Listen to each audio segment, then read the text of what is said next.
and welcome to Unspeakable. This is the show about inventing brand new words created by three amazing guests. It's a show that's all mouth and trousers. That's right, you bring the words, I'll bring the Wang. We'll be meeting our panel very shortly, but first, let's welcome my wonderful co-host. She's the Harry Kane of the comparative, the Mo Salah of the superlative. It's Susie Dent. Hello. Would you please kick things off this episode with a word that's been lighting up your life recently? Yes, I'm not sure this one lights up my life, but it's very reflective of the way I live my life. And it is American. It is scurry funging. And essentially, if you're a scurry funger, you frenetically, frantically dash about the house, tidying up just before guests arrive. So it's that mad, scurry funger is that mad attempt to get things into some semblance of order, you know, shoving stuff under the sofa, into cupboards, because people are walking down your footpath. And what about the mad dash to move all the food from the takeaway boxes into the pan, so it looks like I made it? Yes, we need a word for that. Curry fumbling? Curry fumbling. I'm a curry fumbler for sure. Nice. Well, the challenge is, can our panel today come up with any brand new words as splendid as scurry funging? Well, let's meet them and find out. Joining us for this episode are Sam Nicoresti, Alison Spittle, and Mark Watson.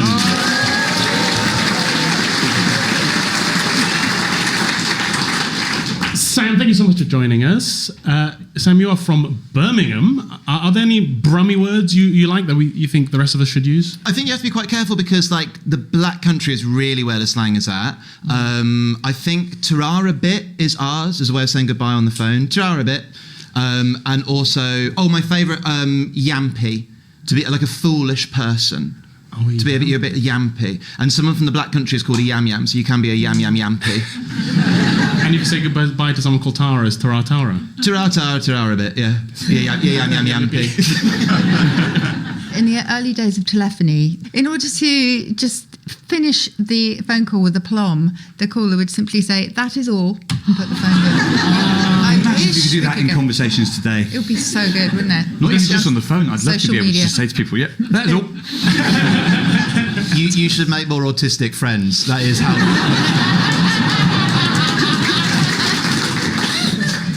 Alison, thank you for joining us. Hello. Alison Spittle, a very interesting surname. Alison, is it nominative determinism? Spittle, did you have a very dribbly ancestor? I had quite a few dribbly ancestors, and they dribbled together, therefore creating me. Yeah, it's right. Well, the tone has shifted, hasn't it?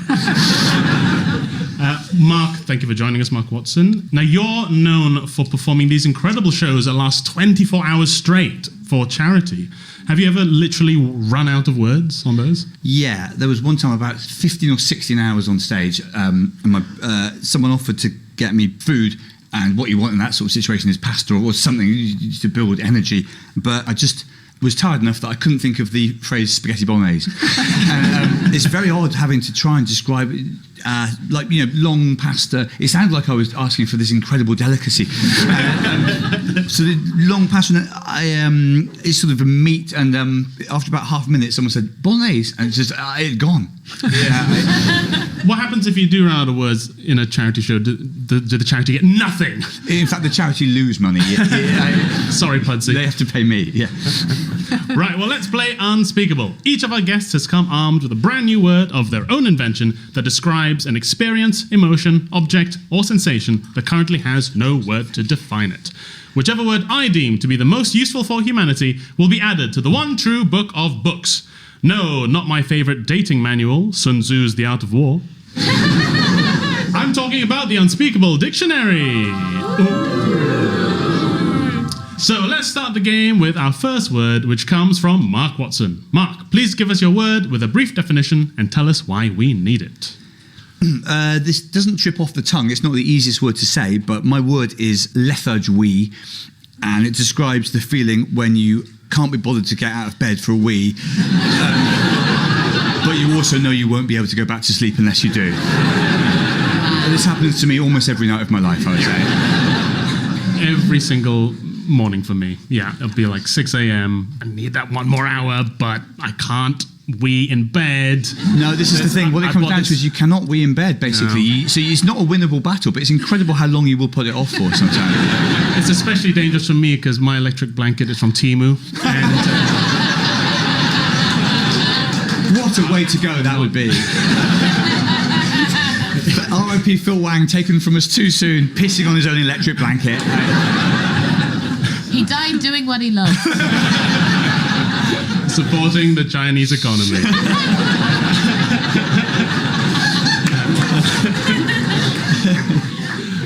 Here's a tip: wear a catheter to bed to connect it to a hot water bottle. And the more you eat, the cozier you get. Actually, for me, it's been consistent for, I think, 25 years now. I pretty much expect it. If anything, it breaks up the sleep quite nicely. Well, it's like an interval of theatre. It's like half time, yeah. You have your first bit of sleep, then you wake up and you think, here we are. If you're lucky, might have a partner that also... my partner occasionally goes for a wee at the same sort of time, so then there's a brief bit of like, all right, how you doing? It's nice to have a catch-up in the middle of the night sometimes. You've missed them while you were dreaming. I love this word you've come up with because it really kind of brings up that kind of thing of like you're in between sleep, you're in between being awake. It really is a liminal piss. Do you know what I mean? Yeah, it's possible to go for a wee in the night without fully waking up. This is it. You don't want to lose the haze. Yeah. No. Right? Yeah. If you leave it too long, you lose what I realise I'm calling it from now on the haze. Which is that still slight, you've got 1 foot in sleep land. Yeah. And it's much harder to get back in if both feet come out. About 4:30 tomorrow morning, I'm going to be standing over a toilet muttering, "Stay in the haze." That's your gift to me, Phil. Susie, I think this is good. There's clearly a sort of moan of recognition from the crowd at Lethargy. I think this is a real hit. That state, by the way, when you're not quite awake and you're sort of still half asleep, is called you're hypnopompic. When you're sort of buffering, but you don't want to buff it, hypnopompic. Wow. And you don't want to put the light on, you just want to stay in the haze. The haze is much better. But there is a word in the dictionary to kind of cover this, but not weeing specifically. It's velleity, which is having the really strong desire for something, but not having enough energy to do it. So you have strong inclination, but you just... That's just my whole life. That's just the word for me is life. And also lethargy itself is really interesting because it goes back to the Greek lethe, which was the name of a river in the underworld. And it was said that if you drank from it, you would forget everything. You went into a state of oblivion. Was this river full of Prosecco, perchance? Wow, that'd be nice. Well, if you drink from any river in the UK, you'll also experience forgetfulness and loss of vision, dizziness, and cholera. True. Sam, do you ever succumb to a bit of lethargy? No, I have a complicated Wallace and Gromit style Rube Goldberg machine that takes care of everything. So just I push a button and it's all taken care of, which I would recommend. Yeah. Cracking piss, Gromit.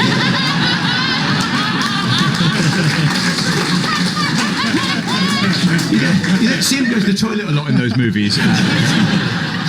Okay, well, there we have it. Our first word in the show, lethargy. Thanks for bringing it, Mark Watson. That is all. Now, here at Unspeakable, we're not just interested in the dictionary's greatest hits, like tomorrow, rhythm, and aardvark. #1 in the charts and still going strong. We're also connoisseurs, always on the lookout for rare B-sides. So, to give us a linguistic deep cut, it's over to Susie to present our regional word of the week. Yeah, well, we're going to Devon. Lovely. And the word directly, which is spelled D-R-E-C-K-L-Y. And it means directly, but actually it means anything but. So if you are asked to do something by a parent saying, you'll say, yes, I'll get to it directly. It means at some point in my life, I will do this. So it's a bit like the Spanish mañana, which means tomorrow. I've only just realised that's how you pronounce mañana. I thought it was banana. I thought it was a male banana. male banana. I thought, why are the Spanish always eating male bananas? They all look male to me, to be honest. But I think this kind of procrastination or perendination, which is putting something up to the day after tomorrow, which is even more useful, is built in us because in Old English, the word soon meant now in this instant. But our laziness just pushed it down the road. So soon means... People are procrastinating in the Middle Ages. Yes. Well, no, in Old English, though. It's like, what's even like... I don't want to till the fields. I want to play Canterbury Tales 2 on my plague station.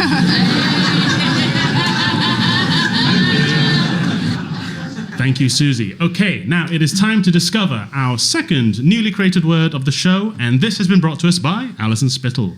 Alison, please tell us your word with a brief definition and tell us why we need it. So this is malvoyant.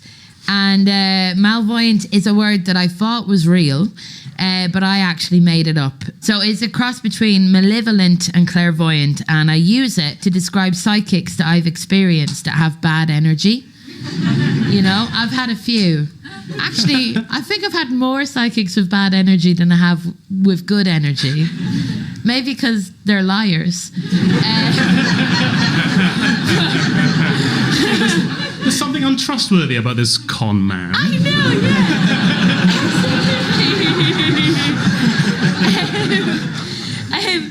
yeah. For instance, I met a psychic in Newcastle, and this is true. She kept playing Candy Crush during my reading. And also, she is the great-granddaughter of Gypsy Rose Lee, who's a famous psychic. A lot of them are, aren't they? Yeah. Yeah. Well, that's what I get for going to a Nepo baby for a job. How did I get into that line of work? That's what I want to know. You know? By not being good at much else, I think. By running out of options, yeah. like comedians, yeah, I get it. Yeah, I can understand that. Yeah. We've got a lot in common with these guys. Did she do palm reading as well? Yeah, she did. She actually did, but then she went back straight to Candy Crush. So, because the palm of the hand, this is where I get nerdy because I like this fact. This is where you get nerdy. Okay, even more. It's linked to the palm tree because the leaves of the palm tree look a bit like a hand.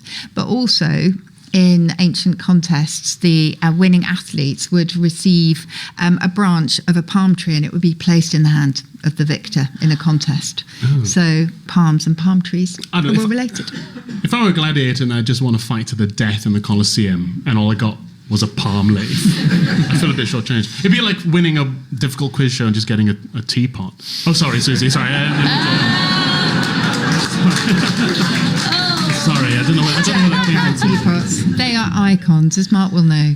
Sam, have you been to a clairvoyant or a mystic? I barely want to get in touch with my relatives that are still living, so I really have much I want to learn from my great-granddad. I'm absolutely fine. No. Okay, well, there we have it. Our second word of the show, malvoyant. Does my crystal ball see it taking a place in the Unspeakable dictionary? We'll find out soon, but thanks for bringing it, Alison Spittle.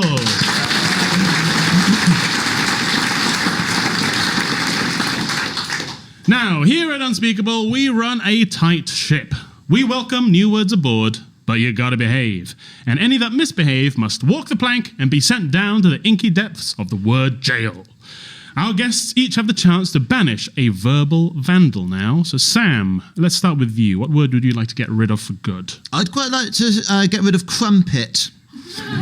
I think it has bad energy. I don't like it. Which definition are we talking about here? Oh, well, I mean, both are bad. The word itself, I think crumb gets off to an awful start, and then to follow up with pit is just absolutely lack of imagination there. I don't like them in general. I'm creeped out by crumpets in a way that I've never really been able to sort of justify, but on a sort of a fundamental level, we disagree.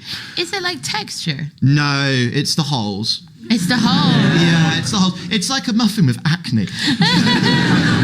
What is it? Trypophobia? Is that Trypophobia, yes. Yeah, when you're scared of things with lots of little holes. Yeah, grapefruits and crumpets and the like. Yeah, don't like them. Don't like it at all. There are people in this audience shaking their head like this is question time. Crumpet. What do you think, Susie? It is quite an unpleasant word, just orally, I suppose. Crumpet. Well, it's quite like an aggressive command. If you don't like it, crumpet. Well, actually, crump is a good old dialect word meaning to walk across impacted snow, frozen snow. Crump. Which I quite like. Yeah, satisfying. That's lovely. Yeah. In a way that crumpet never is. No, I get that. And also collective, reductive term for women, not good. And it actually goes back to an old word, crumpid, and it meant curved because they were griddle cakes, so they would kind of curl up at the edges. That's where that comes from. And there also was a phrase which was to be balmy on the crumpet, and it meant to be mad. bit crazy. To be balmy on the To crumpet. be balmy on the crumpet. Well, we all Yes. have our single days, don't we? My favourite use of crumpet was as a term of endearment between men, and there have been some very strange ones over time. So you might say, "Oh, my dear old crumpet," but the strangest of all is the word bollocks. Believe it or not, so bollocks was once a term of endearment between men. So in the 16th century, if you were inviting your mates down the pub, if you would say, "Come, my sweet bollocks, let's go to."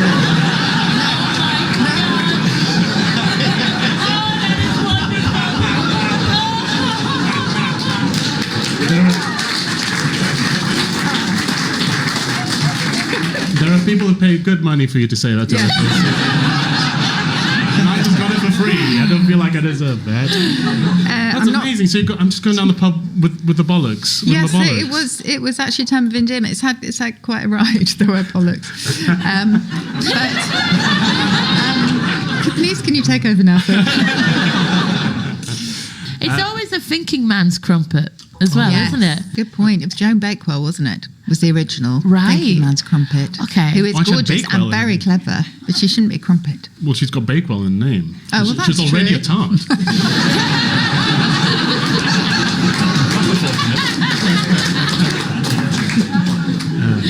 Alison, what about you? What word would you like to sling into the word jail? So I really want to sling the word highfalutin into word jail.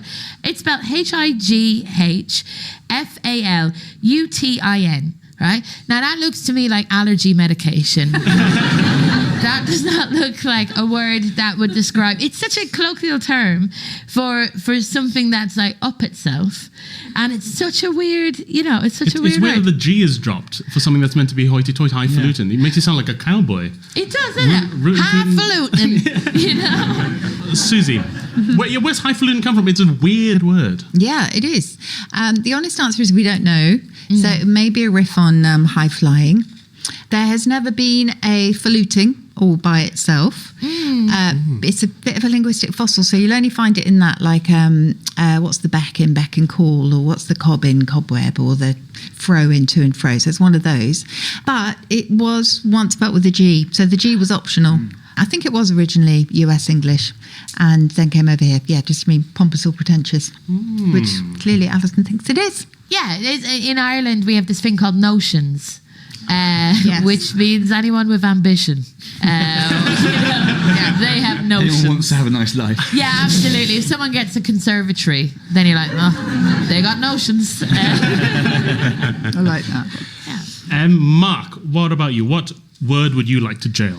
Well, the word appendix. I'm quite a neurotic where it comes to health, and so appendix as in what's in the gut? no problem with the appendix as a kind of as a part of a piece of literature, but the appendix is a part of your body. Basically, I never think about my appendix, but if you're my sort of age, you're aware that at some point it's going to burst and there's nothing you can do about it. Well, it's not inevitable, but the number of people I know of my Is sort it of the age... menopause? What's happening? It's basically... you don't know how men suffer. We have terrible lives. Sometimes you have to lift something and sometimes your appendix goes. I've had quite a life free of health problems. So I feel basically as if the appendix is a sort of ticking time bomb, and every time someone says, "Oh, I had my appendix out," it's always sudden, it's always dramatic. Basically, I don't like any talk of the appendix because it reminds me that there's a thing in my body that at some point could go, and there's nothing I can do about it. So, and I don't think that many medical professionals would agree with this, but I don't think we should be allowed to discuss things like that. I don't think we should be able to say appendix. It's not just appendix. Basically, anytime someone names a health complaint, I'm the sort of person that you immediately feel it happening to you. Your legs go funny. So I realise it might not be for the greater good, but I just don't think we should have words for any of these illnesses. I think we should just hint at them. So even doctors, you think, should be like, you have that illness, the one that feels like ouchie here. Definitely. I think the most a doctor should be able to say is you're a bit poorly. Would you like us to return to speaking about humours? Yeah, I think we should set medical science back 400 or 500 years. Susie, appendix. So Mark basically wants to perform an appendectomy on the dictionary. Yes. Do you think he should? Well, It's quite sweet and simple in its etymology. So it's from the Latin appendere, meaning to attach. It's why an appendix of a book is kind of tacked on. And anatomically, you really don't want to know that it's a tube-shaped sac attached to the large intestine. I'm leaving. But it's redundant as far as I know. I don't think we need our This is part of my problem with it. Yeah, it doesn't do anything until it hurts you. Exactly. I think We need to evolve out of the appendix. But one nice little fact is that appendix is actually a relative of the word penthouse. Believe it or not. Wow. I know, because a penthouse didn't used to be a really luxury apartment. It was a lean-to. It was a kind of structure that was just attached or tacked onto another building. Yeah, that was a Swindon Travelodge's excuse too. Unbelievable. I find that kind of comforting. Next time I'm going to try and say I've got a weird pain down here. Hopefully it's not my penthouse. Yeah, exactly. Sam, what do you think of appendix? I think it sounds like more of a Mark problem than anything else. Like, I feel like you're going to end up being afraid of a wandering womb, like whatever you replace it with. Until you confront your own fear of your own mortality, Mark, nothing's going to change for you. That's probably where I come down. I didn't come here for that, Sam. I thought this was a light-hearted panel game. Well, thanks our wonderful panel for those suggestions to the word jail. Give us everyone. Well, it's now time to unveil our third and final contender for the Unspeakable Dictionary. And this one is created by Sam Nicoresti. Sam, please give us your word with a brief definition, then tell us why we need it. Okay, I've gone for Freudschaden, which is feeling miserable about other people's success. And it's not jealousy or envy, you just don't think they should have got that. Well, too bad, Sam. I am the host of Unspeakable.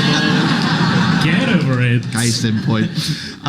Like a good example, I think, would be billionaires. Or if your secondary school bully started therapy and like really worked on himself. You know what I mean? It's like great for him, but I felt absolutely miserable about that. Like, shouldn't be happy at all. Or if Tommy Robinson won the postcode lottery. I give you a lift here in my Bugatti, and this is how you thank me. There was a bloke on my parents' street that won the lottery, or at least won a massive sum of money, and it's exactly as you said. It's not that you're jealous of the money, but just didn't want him to have it. He just shouldn't have had it. It reminds me of so there was someone from my village that went on a TV program where they were winning a couple of grand, and we were very happy for them, but then they won the jackpot and the atmosphere in the sitting room changed. We were like, that's actually too much now. That is notions. They have notions. Yeah. The notions on them.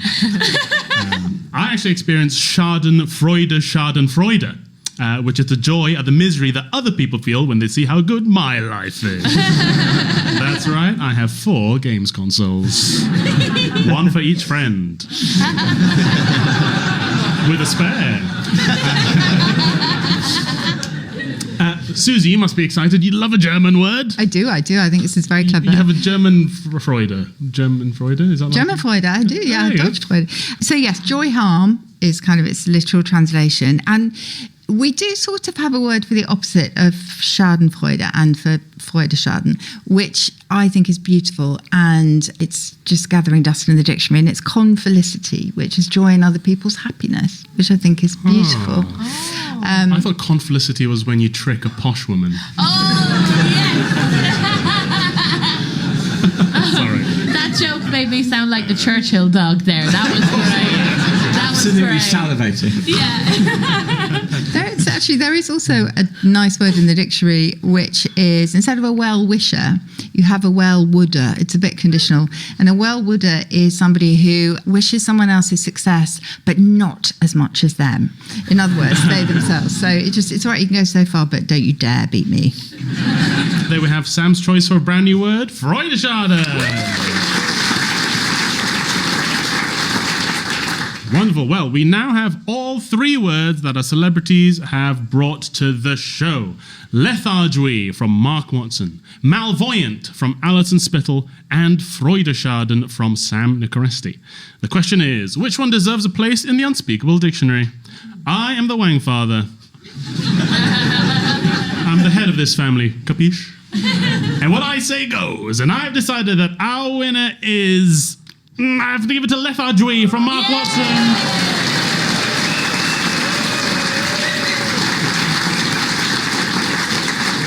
And I am grateful, Wang father. and not just because I really need the lube by this point. Now, before we go, we've got just enough time to see if our audience have any suggestions that they'd put in the Unspeakable dictionary. Suzanne from High Wycombe. Hi, Suzanne. What word have you brought to us? Well, what I brought is shrottage. Ooh. Yeah. Feels good. Shrottage is not good. Oh, sorry.